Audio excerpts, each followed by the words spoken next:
नमस्कार दोस्तों, मैं डॉक्टर नीतीश प्रियदर्शी, मैं जियोलॉजिस्ट हूँ और आज मैं एक नए विषय को लेकर आ रहा हूँ। आजकल पूरे विश्व में, भारत में भूमिगत जल को लेकर तलाश जो है वो जारी है, क्योंकि भूमिगत जल तेजी से नीचे जा रहा है। देखिए, पृथ्वी से पानी कहीं नहीं जाएगा, लेकिन हमें चाहिए गंधहीन, रंगहीन, स्वादहीन जल, कलरलेस, टेस्टलेस एंड ऑडरलेस। ये पानी हमें चाहिए। समुद्र तो यहीं रहेगा, कहाँ चला जाएगा? जाएगा, जब जाना होगा तब जाएगा, लेकिन अभी फिलहाल तो हमें फ्रेश वाटर की ज़रूरत है जो भूमिगत जल देता है। लेकिन पिछले कुछ सालों से, 10-15 सालों से ये भूमिगत जल तेज़ी से नीचे जा रहा है। और जहाँ मैं रहता हूँ, झारखंड और रांची शहर, वहाँ पर मैंने देखा है कि पहले भी भूमिगत जल नीचे जाता था, लेकिन वो ट्रेंड होता था मार्च अप्रैल से शुरू होता था। अब ये ट्रेंड जनवरी से शुरू हो रहा है। अप्रैल मई में शुरू हो जाता था, कुएं सूखते थे, लेकिन कुछ समय के लिए फिर बारिश हो जाती थी। लेकिन अब वो बारिश का ट्रेंड भी अब नहीं हो रहा है जो होना चाहिए था। तो ये जनवरी से ही शुरू हो जाता है भूमिगत जल का नीचे जाना। और इस पे हम लोग नए तरह तरह के शोध हम लोग करते हैं, खोज रहे हैं, जियोलॉजिकल एक्सप्लोरेशंस करते हैं। हम लोग बायो जियोकेमिस्ट्री की भी करते हैं, जिसमें कि हमारे प्लांट्स वगैरह का हम लोग इस्तेमाल करते हैं, उसके वेजिटेशंस, टाइप्स ऑफ वेजिटेशंस में कि कहाँ पर भूमिगत जल होने की संभावना है। लेकिन आज इसमें एक मैं नया अध्याय जोड़ने जा रहा हूँ। वो ये है कि आज से 6वीं शताब्दी में लगभग माने कई सौ साल पहले एक पुस्तक आई थी, उसका नाम था बृहद संहिता। उन्होंने उसको लिखा था हमारे आचार्य वरामिहिर। ये बड़ा डिटेल उन्होंने लिखा था भूमिगत जल को खोजने की तलाश में, और काफ़ी उन्होंने विस्तार से इस पर लिखा है। और उसमें उन्होंने पेड़ों का इस्तेमाल किया है, पेड़ों की सहायता ली है भूमिगत जल खोजने की। अब मैं आपको कह दूं कि जिस पेड़ों की वो बात करते हैं, वो पेड़ जो है वो स्वाभाविक होना चाहिए, स्वाभाविक उगा हुआ होना चाहिए, न कि मनुष्यों के द्वारा लगाया हुआ। अगर स्वाभाविक है तो उसको खोजने में हमें आसानी होगी। तो मैं इस पर कुछ कुछ का मैं जिक्र करता जाऊंगा। हर पेड़ के अलग अलग जिक्र है, जो भारत में हर जगह होता है, लगभग होता है, झारखंड में तो होता ही है। वो है, जैसे निर्जल प्रदेश में जामुन का पेड़ उगा हो तो उससे उत्तर की ओर 3 हाथ चलकर नीचे की ओर जल मिलेगा। अच्छा, इस मैं जो बोलूंगा उसमें कई बार एक मिट्टी की बांबी का जिक्र आता है, दीमक कटीला जिसको हम लोग कहते हैं। दीमक कटीला जहाँ पर है वहाँ जल मिलने की संभावना थोड़ी बढ़ जाती है, जब बांबी मिट्टी का हो, दीमक का टीला हो, क्योंकि उनको मॉइस्चर चाहिए, ह्यूमिडिटी जो मिट्टी से मिलेगा और वहीं मिलेगा जहाँ नीचे जल होगा। इसलिए दीमक का टीला जहाँ भी आप देखिए वो आपका बहुत कीमती चीज़ है, वो भूमिगत जल के बारे में बताता है, इंडिकेट करता है। उसी जामुन के पेड़ में, अब तो अभी तो जामुन तो खैर पूरे उत्तर भारत में होता ही है, सब जगह होता है। उसी जामुन के पेड़ से पूर्व की ओर पास में ही मिट्टी की बांबी हो, देखिए मिट्टी की बांबी हो, तो जामुन के पेड़ से दक्षिण में नीचे मीठा जल मिलेगा। निर्जल स्थान में यदि गूलर का पेड़ स्वाभाविक रूप से उगा हो तो गूलर से 3 हाथ पश्चिम में श्रेष्ठ जल की धारा होती है। उसी तरह निर्जल स्थान में स्वाभाविक रूप से उगा हुआ अर्जुन का पेड़ हो तथा उससे उत्तर की दिशा की ओर मिट्टी की बांबी हो, तो अर्जुन के वृक्ष में से पश्चिम दिशा में भूमिगत जल मिलेगा। बेर का पेड़ अभी तो झारखंड में काफ़ी है, बहुत जगह है आपके बेर का पेड़ आपको मिलता है उत्तर भारत में। तो बेर के पेड़ से पूर्व दिशा में यदि बांबी हो मिट्टी की हो तो पेड़ से 3 हाथ पश्चिम में खोदने पर पानी मिलता है।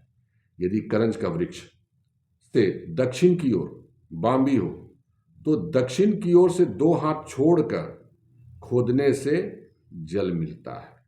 उसी तरह यदि किसी वृक्ष की एक शाखा झुकी हुई हो तथा पत्ते कुछ पीले हो, देखिए पीले होने के कारण और भी होता है जो हमारा साइंस कहता है, कुछ डिफिशियंसी से भी हो सकता है, कोई बीमारी से भी हो सकता है, लेकिन यहाँ जो उन्होंने वर्णन किया है कि एक शाखा झुकी हुई हो तथा पत्ते कुछ पीले हो गए हो तो उस टहनी के नीचे खोदने पर जल मिलता है, ये उन्होंने लिखा है। और भी उन्होंने डिटेल में लिखा है कुछ चीज़ों के बारे में। जलहीन प्रदेश में, जहाँ जल नहीं है, जलहीन प्रदेश में जहाँ पैर पटकने से जमीन की आवाज गहरी व मधुर तथा नादयुक्त भारी हो, नादयुक्त हो, तो उसी स्थान पर आपको खोदने से आपको जल की शिरा मिलेगी, यानी कि जल मिलेगा।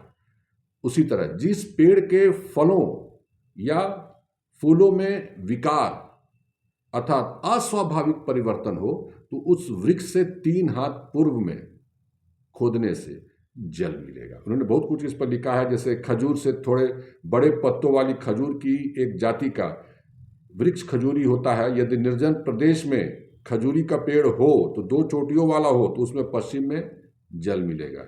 इसको फिर से सुन लीजिए।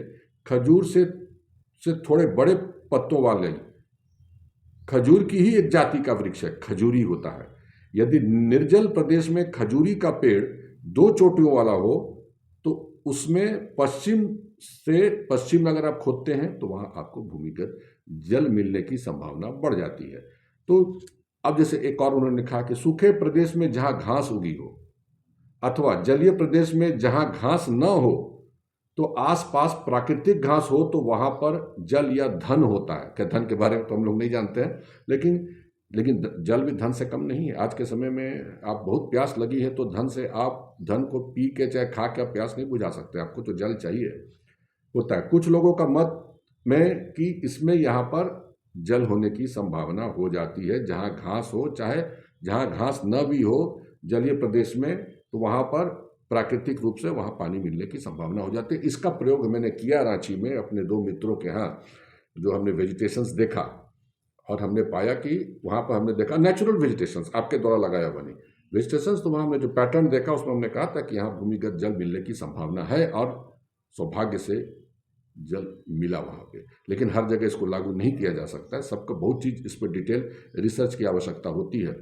उसी तरह के जैसे हम लोग अभी बीच में एक बार काफ़ी साल पहले हम लोग जा रहे थे रांची के पास, एक गुमला एक जगह है वहाँ हीरे की तलाश में, तो हमारे साथ 2-3 जियोलॉजिस्ट और थे साउथ अफ्रीका के। उन्होंने दिखाया है कि नीतीश, ये जो तुम देख रहे हो, you are seeing this forest, ground water must be here. और उन्होंने जो उपाय बताया जो देखने का, पेड़ पौधों को देखकर, जियोलॉजिस्ट थे, कि यहाँ फॉल्ट है, अब फॉल्ट है तो पानी यहाँ मिलेगा।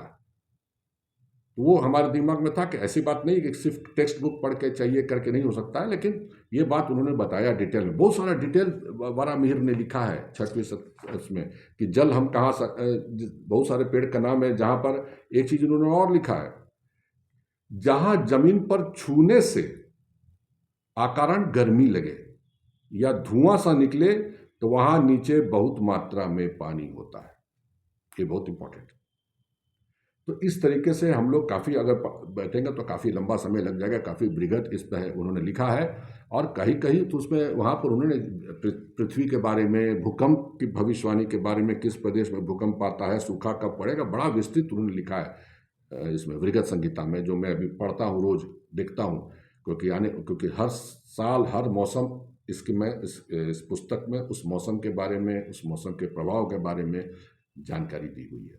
तो इस तरह से मैं उसको देखता हूँ और मुझे लगता है कि आपको ये अच्छा लगा होगा। इसके लिए थैंक यू।